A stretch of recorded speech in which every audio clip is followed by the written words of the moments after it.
Professor Rajendra Singh रज्जू विश्वविद्यालय के BA BSc BCom BBA BCA प्रथम सेमेस्टर के वैल्यू एडेड पाठ्यक्रम का प्रश्न पत्र है इन्वायरमेंटल एजुकेशन। इस संदर्भ में हमने पिछली दो वीडियो अपलोड की है। चैनल पर आप विजिट करके देख सकते हैं अगर आपने नहीं देखा है। पिछली वीडियो में हम 50 प्रश्न किए थे। उसके आगे इस वीडियो में हम 51 से 100 नंबर तक के यानी कि कुल 50 बहुविकल्पी प्रश्नों को देखेंगे। तो वीडियो को बहुत ध्यान से देखिएगा, क्योंकि जो भी प्रश्न आपको बताए जा रहे हैं वह पूरी संभावना है इन्हीं प्रश्नों में से आपका जो पेपर छपेगा, इन्हीं प्रश्नों में से आपको अधिकतर प्रश्न मिल जाएंगे। हो सकता है कि लगभग पूरे जो 75 प्रश्न हैं वह सभी प्रश्न आपकी परीक्षा में छप सकते हैं। तो चलिए शुरू करते हैं, ज़्यादा समय नहीं खराब करेंगे। टेलीग्राम से अगर नहीं जुड़े हैं तो लिंक डिस्क्रिप्शन बॉक्स में है, वहाँ से ज़रूर जुड़ जाइएगा ताकि आपको हर एक अपडेट मिलती रहे।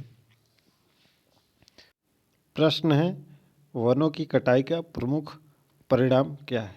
विकल्प हैं वर्षा में वृद्धि, जैव विविधता में वृद्धि, या मृदा अपरदन, या प्रदूषण में कमी। तो आपका विकल्प नंबर 3 सही होगा। वनों की कटाई का प्रमुख परिणाम है कि मृदा अपरदन होता है इससे। अगला प्रश्न है, मरुस्थलीकरण का मुख्य कारण क्या है? अधिक वर्षा, वनों की कटाई, हिमपात, या ज्वालामुखी। तो मरुस्थलीकरण का प्रमुख कारण है वनों की कटाई। अगला प्रश्न है, भारत में पर्यावरण संरक्षण का अधिकार किस अनुच्छेद में है? तो पर्यावरण संरक्षण का जो अधिकार है वह अनुच्छेद 21 में है। अगला प्रश्न है, भारतीय संविधान का कौन सा अनुच्छेद नागरिकों को पर्यावरण संरक्षण का कर्तव्य बताता है? आपको पता होगा कि कर्तव्य संविधान के भाग 4 में दिया हुआ है, 4 के का में, जहाँ पर अनुच्छेद 51 का ए जो है वह मौलिक कर्तव्यों से संबंध है, और मौलिक कर्तव्य में एक कर्तव्य है पर्यावरण संरक्षण का। तो अनुच्छेद 51A में नागरिकों को पर्यावरण संरक्षण का कर्तव्य बताया गया है। अगला प्रश्न है, वन्य जीव संरक्षण अधिनियम कब लागू हुआ? तो वन्य जीव संरक्षण अधिनियम 1972 में लागू हुआ। अगला प्रश्न है, भारत का पहला राष्ट्रीय उद्यान कौन सा है? तो भारत का जो राष्ट्रीय उद्यान है, पहले तो देख लेते हैं ये राष्ट्रीय उद्यान कहाँ स्थित हैं। तो भारत का जो राष्ट्रीय उद्यान है कान्हा, वह MP में स्थित है, मध्य प्रदेश में। वह किसके लिए प्रसिद्ध है? बाघ और बारहसिंघा के लिए प्रसिद्ध है। किसके लिए? बाघ और बारहसिंघा के लिए। जिम कॉर्बेट जो है वह उत्तराखंड में स्थित है, ठीक है, और यह बाघ के लिए प्रसिद्ध है। अगला है काजीरंगा, यह असम में है, और यह प्रसिद्ध है एक सींग वाले गैंडे के लिए, ठीक है, एक सींग वाले गैंडे के लिए प्रसिद्ध है। और गिर जो कि गुजरात में है, जो एशियाई शेरों के लिए प्रसिद्ध है। तो ये देख लीजिएगा ताकि आपका यहाँ से एक प्रश्न जरूर बन जाए। तो इसमें आपका जो ऑप्शन है पहला राष्ट्रीय उद्यान है वह है जिम कॉर्बेट। अगला प्रश्न है, बायोगैस किससे बनती है? तो बायोगैस आपका जो जैव अपशिष्ट पदार्थ हैं उससे आपकी बायोगैस बनती है। ना तो कोयला से बायोगैस बनती है, ना तो पेट्रोलियम से बनती है, ना तो यूरेनियम से बनती है। हरित क्रांति का संबंध किससे है? या तो सभी जानते होंगे कि हरित क्रांति का संबंध कृषि से है, ठीक है, खास तौर पर गेहूं से संबंधित हरित क्रांति है, खास तौर पर अगर देखें तो खाद्यान्न में। और जो हरित क्रांति के जनक हैं वह स्वामीनाथन है, ठीक है। प्रश्न आपसे पूछा जा सकता है कि हरित क्रांति के जनक कौन है? तो स्वामीनाथन है, ठीक है। और यह किससे संबंधित है? तो कृषि से संबंधित है। अगला प्रश्न है, श्वेत प्रदूषण किससे संबंधित है? श्वेत प्रदूषण आपका प्लास्टिक से संबंधित है। अगला प्रश्न है, भारत में प्लास्टिक अपशिष्ट प्रबंधन नियम कब लागू हुए थे? तो भारत में जो प्लास्टिक अपशिष्ट प्रबंधन है उसका नियम 2016 से लागू हुआ है। जितने भी प्रश्न आपसे सन के पूछे जा रहे हैं उन सभी प्रश्नों को एक कॉपी बना लीजिएगा, थोड़ा पॉइंट वाइज लिख लीजिएगा ताकि आपको क्लियरिटी रहे कि कहाँ पर 1972 है, कहाँ 1986 है, कहाँ 1992 है। इन सबको लिख लीजिएगा, इससे आपको किसी भी प्रकार की जो डाउट होगा वह डाउट नहीं रह जाएगा। अन्यथा परीक्षा में इस प्रकार के आपके ऑप्शन मिलेंगे कि आप उसमें गच्चा खा जाएंगे और आप सोचेंगे कि हमने तो 1986 में पढ़ा था, वहाँ पर 1992 भी रहेगा, 2016 भी रहेगा, 1972 भी रहेगा, तो आप वहाँ पर डाउट में हो जाएंगे। तो वहाँ आपका सिंपल प्रश्न जो है वह गलत हो सकता है, तो इसको ज़रूर एक बार लिख लीजिएगा। अगला प्रश्न है, जल संरक्षण का सबसे प्रभावी उपाय क्या है, कि जल को कैसे संरक्षित कर सकते हैं। अगर हम जल का दुरुपयोग करेंगे तो संरक्षित तो कर ही नहीं सकते हैं। नदी में प्रदूषण करते हैं उससे जल संरक्षित होगा नहीं, ठीक है। बांध को तोड़ देते हैं तो भी जल आपका नहीं संरक्षित होगा। तो जल का जब हम संचयन करेंगे, जो वर्षा होगी, तो यह जल संरक्षण का सबसे प्रभावी उपाय है। अगला प्रश्न है, भारत में सबसे लंबी नदी कौन सी है। तो भारत में जो सबसे लंबी नदी है वह गंगा नदी है, जो कि 2525 किलोमीटर है, ठीक है। इसकी जो लंबाई है वह 2525 किलोमीटर है। यह प्रश्न यहाँ से पूछा जा सकता है कि गंगा नदी की लंबाई कितनी है, तो 2525 किलोमीटर है। अगला प्रश्न है, नवीकरणीय ऊर्जा का उदाहरण कौन सा है। कोयला है, पेट्रोलियम है, पवन ऊर्जा है, यूरेनियम है। पिछली वीडियो में इसी प्रकार का एक प्रश्न आया था। तो नवीकरणीय ऊर्जा का जो उदाहरण है वह पवन ऊर्जा है, जैसा कि हमने बताया भी था पिछली वीडियो में आपको। नवीकरणीय ऊर्जा उसे कहते हैं जिसकी पुनः प्राप्ति होती रहती है और जो समाप्त नहीं होते। अगर समाप्त भी होते हैं तो बहुत ही धीमी गति से समाप्त होते हैं, जिसको समाप्त होने में लाखों करोड़ों वर्ष लग जाएंगे, ठीक है। तो ये उन्हें हम नवीकरणीय ऊर्जा कहते हैं। प्रश्न आपसे पूछा भी जा सकता है कि लाखों करोड़ों वर्षों में समाप्त होने वाली ऊर्जा को कौन सा ऊर्जा कहते हैं, नवीकरणीय ऊर्जा, अनवीकरणीय ऊर्जा। इसी प्रकार से विकल्प आपसे बनाकर पूछा जा सकता है। अगला प्रश्न है, जैव ईंधन का उदाहरण। तो डीजल, पेट्रोल, कैरोसिन, यह अजैव ईंधन है। एथेनॉल जो है वह आपका जैव ईंधन है। तो यह प्रश्न आपसे जैव अजैव में पूछा जा सकता है, तो कुछ भी पूछा जाए आप थोड़ा सा इसके बारे में जानते रहिए। अगला प्रश्न है, ग्रीन बेल्ट का उद्देश्य क्या है। ग्रीन बेल्ट का उद्देश्य है प्रदूषण को कम करना।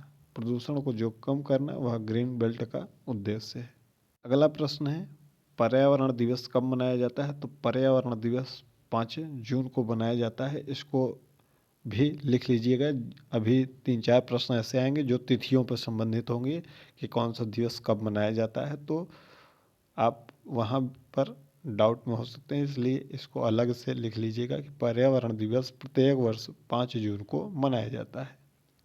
अगला प्रश्न है, विश्व पृथ्वी दिवस कब मनाया जाता है। तो विश्व पृथ्वी दिवस 22 अप्रैल को मनाया जाता है। विश्व पृथ्वी दिवस 22 अप्रैल को मनाया जाता है, इसको भी नोट कर लीजिएगा। अगला प्रश्न है, ओजोन दिवस कब मनाया जाता है। तो ओजोन दिवस 16 सितंबर को मनाया जाता है। ओजोन दिवस कब मनाया जाता है, 16 सितंबर को। अगला प्रश्न है, विश्व जल दिवस कब मनाया जाता है। तो विश्व जल दिवस आपका 22 मार्च को मनाया जाता है, इसको भी नोट कर लीजिएगा।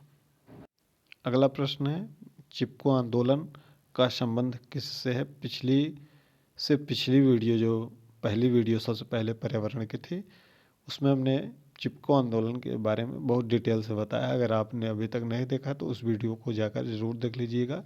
यह वन संरक्षण से संबंधित है, जो महिलाएं पेड़ों से चिपक कर उन्हें काटने से रोकती थी। तो चिपको आंदोलन का संबंध वन संरक्षण से है।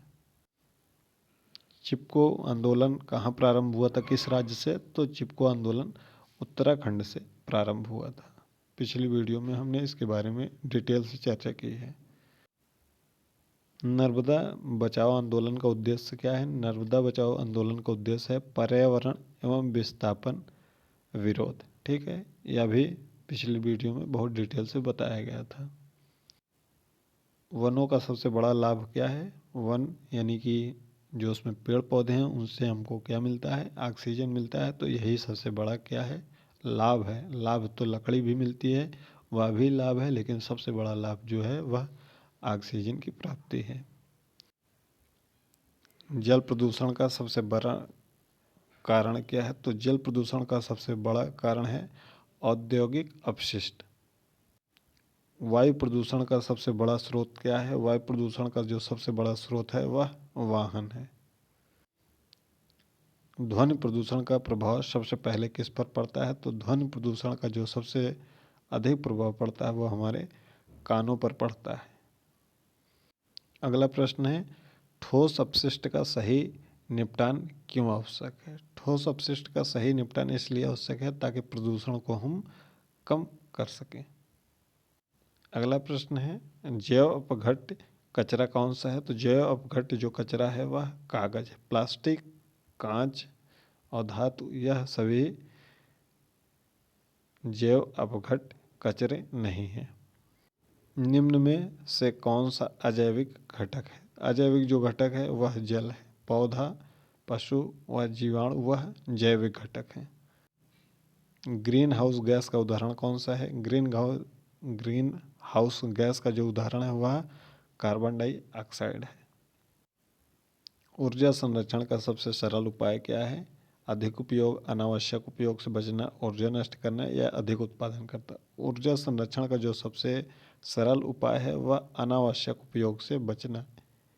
कोई भी आप ऊर्जा का संरक्षण कर रहे हैं तो उसको अनावश्यक उपयोग न करें जिससे वह संरक्षित होती है। ठीक है, जैसे बिजली आपके यहाँ है, अब पता चल रहा है कमरे में कोई नहीं है तो भी आपकी लाइट जल रही है, पंखा चल रहा है, तो ये आपकी ऊर्जा की बर्बादी है। तो उसको संरक्षित करने के लिए है कि जहाँ उपयोग जरूरी न हो वहाँ उसका उपयोग ना किया जाए ताकि ऊर्जा संरक्षित हो सके। अगला प्रश्न है, पर्यावरणीय संतुलन बनाए रखने में सबसे महत्वपूर्ण कौन सा है? तो पर्यावरण का संतुलन बनाने रखने के लिए सबसे महत्वपूर्ण वह प्रकृति है, जो कि संतुलन आपका पर्यावरण का बनाए रखती है। अन्यथा मानव तो पर्यावरण को असंतुलित करने में लगा हुआ है। वनस्पति उद्यान किस प्रकार का संरक्षण है? तो वनस्पति उद्यान यक्ष सीटू का संरक्षण है। पिछली वीडियो में इस प्रकार का प्रश्न हम कर चुके हैं। प्राकृतिक संसाधनों का अतिदोहन किसे जन्म देता है? प्राकृतिक संसाधनों का अतिदोहन हमें संसाधन क्षय उसको कहते हैं। जलवायु परिवर्तन का मुख्य क्या कारण है? ग्रीन हाउस गैस हैं। ज्वालामुखी, भूकंप, चक्रवात ये सभी प्राकृतिक आपदाएं हैं। ठीक है, ज्वालामुखी, भूकंप और चक्रवात प्राकृतिक आपदाएं हैं। ग्रीन हाउस गैस जो है वह जलवायु परिवर्तन का मुख्य कारण है। जैव विविधता दिवस कब मनाया जाता है? तो जैव विविधता दिवस 22 मई को मनाया जाता है। 22 मार्च, 22 अप्रैल और 22 मई।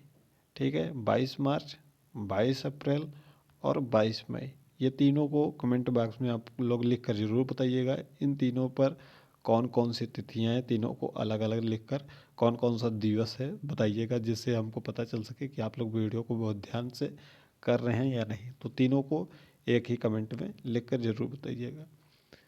अगला प्रश्न है, पर्यावरण शिक्षा का मुख्य उद्देश्य क्या है? तो पर्यावरण शिक्षा का जो मुख्य उद्देश्य है वो पर्यावरण के प्रति जागरूक करना, यही पर्यावरण शिक्षा का मुख्य उद्देश्य है।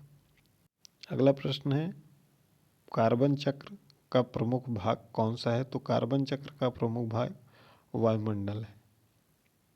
निम्न में से कौन सा पारिस्थितिकी तंत्र है? पारिस्थितिकी तंत्र है वह नदी है।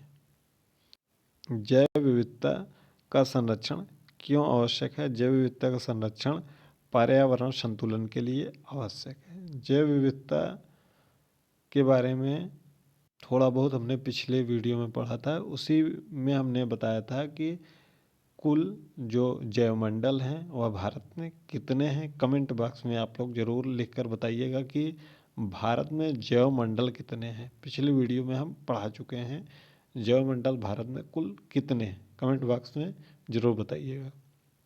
अगला प्रश्न है, वायुमंडल की सबसे निचली परत कौन सी है? तो वायुमंडल की जो सबसे निचली परत है वह क्षोभ मंडल है। फिर उसके बाद दूसरे नंबर पर आपका आयन मंडल है वो तीसरे नंबर पर, समताप मंडल है, ठीक है, नहीं, यहाँ पर आपका जो क्षोभ मंडल है वह पहले पर है, आयन मंडल दूसरे पर है, मध्य मंडल तीसरे पर है और समताप मंडल चौथे पर है। तो इसको परत को दिमाग में रख लीजिएगा, प्रश्न आपसे पूछा जा सकता है।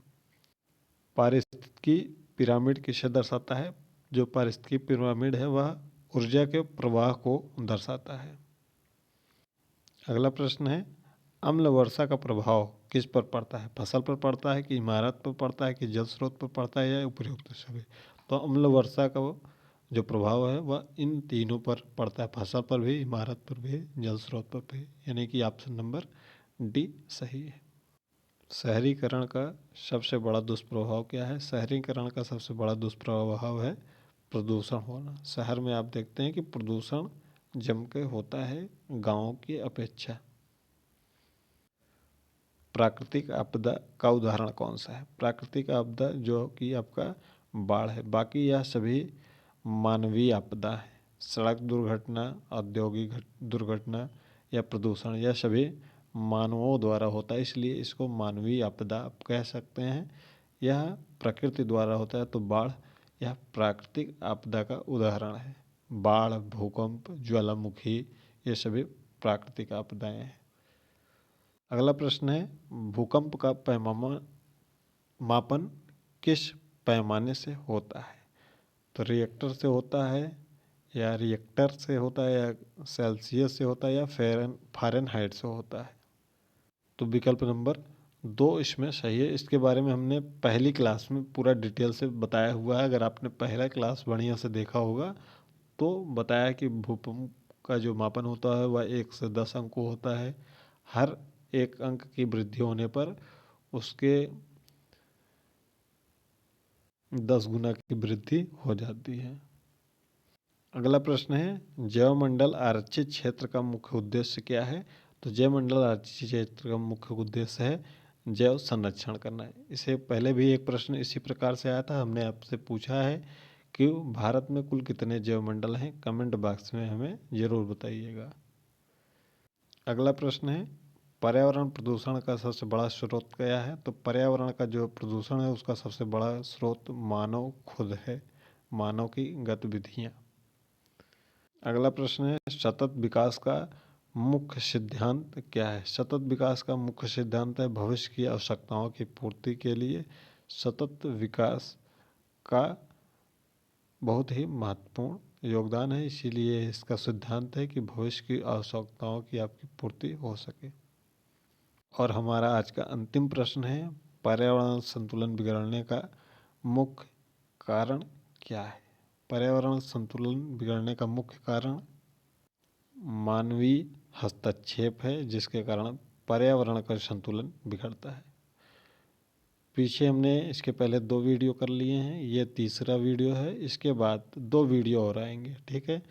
शुरू में जो हमने वीडियो किया था उसमें 40 प्रश्न थे, फिर उसके बाद वाले वीडियो में 50 प्रश्न, आज की भी वीडियो में 50 प्रश्न हैं, आगे भी 2 वीडियो मिलेंगी 50-50 प्रश्न होंगे, यानी कुल लगभग 240 प्रश्न आपको मिल जाएंगे। और इसी 240 प्रश्नों में से 75 प्रश्न आपके छप जाएंगे आपके प्रश्न पत्र पर सीधे सीधे, और इसी में से आप पूरे प्रश्न 75 में 75 अंक प्राप्त कर लेंगे, ऐसी आशा है। अगर वीडियो पसंद आई तो वीडियो को लाइक करिएगा, जितने प्रश्न पूछे गए हैं उसका उत्तर दीजिएगा। टेलीग्राम से नहीं जुड़े हैं तो लिंक डिस्क्रिप्शन बॉक्स में, वहाँ जुड़ना मत भूलिएगा, ताकि आपको हर एक अपडेट मिलती रहे टेलीग्राम चैनल पर।